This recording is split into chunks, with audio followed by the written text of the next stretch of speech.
to start by saying how I learned about the elephant in the living room. Okay. When I first was in addiction treatment as a counseling intern, I was still in school and I started interning at the place that would eventually hire me for my first job. And it was in addiction treatment. When I didn't learn about the elephant in the room in school, I learned about it in addiction treatment. I pulled up a quote. You're going to see me look to my other screen about who created this first idea of the elephant in the living room.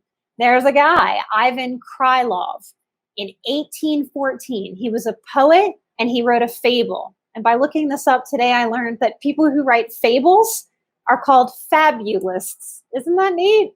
Fabulists. So he was a fabulist. He wrote fables. And he wrote a fable called The Inquisitive Man. And that story tells of a man who goes into a museum and he notices all sorts of tiny things, but he fails to notice the elephant. So this is where we get the phrase, the elephant in the room, or I often say the elephant in the living room, because that's how I first learned it. And I do have, Gusto has an elephant stuffed animal, so I have Elefante, as we like to call him, sitting next to me for this. So I have an elephant in the room as I do this. So when I first learned about this concept, it blew my mind. I felt like someone slipped me a hallucinogenic, and it blew my mind wide open, because there was this phrase for this thing that I had never been able to put my finger on or name, that the dynamics in a family that is dysfunctional are very often constructed in a way that ignores the most obvious things. Number one being how freaking dysfunctional all of this feels. Okay.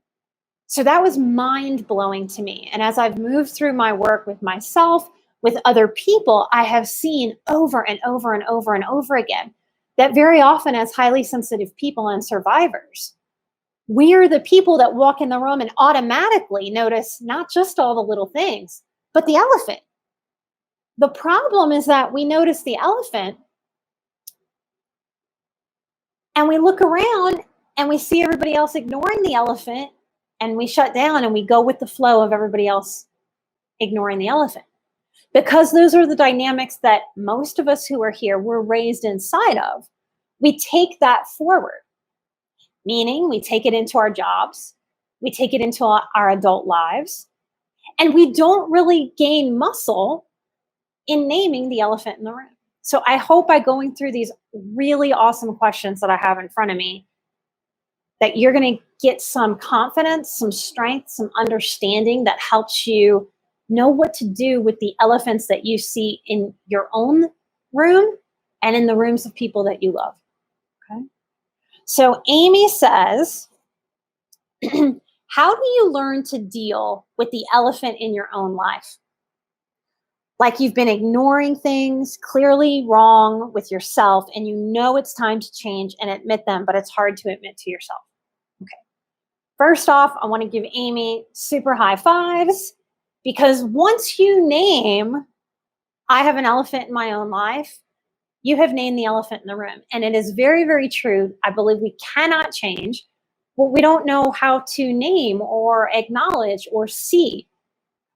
So that is number one. It's key.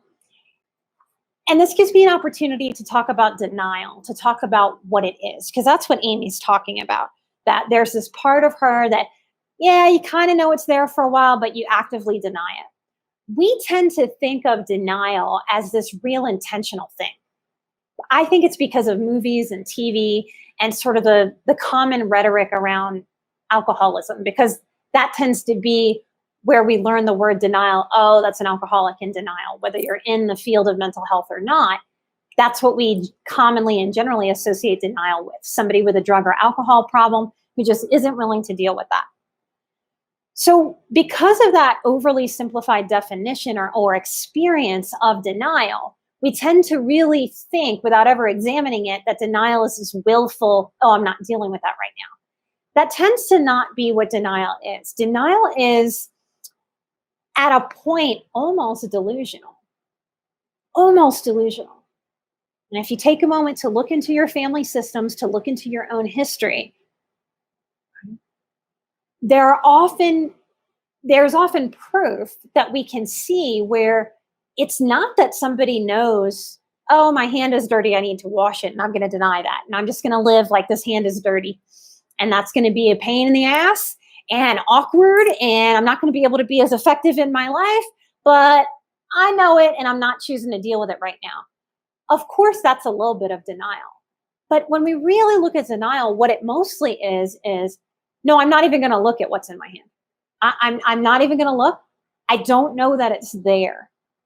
Okay. So denial almost becomes a little delusional, right? And in family systems with a whole lot of dysfunction and chaos, immaturity and irresponsibility, denial that walks this delusional line is very often what's been happening, very often what happened for our parents before we were ever even ideas or in the picture. Okay? So what Amy's talking about is, how do you deal with the elephant in your life? Well, number one, you name it. Okay? You name it. Even if nobody else is around you going, that is an elephant. What am I going to do with that elephant that somehow got in this room is a necessary place to start.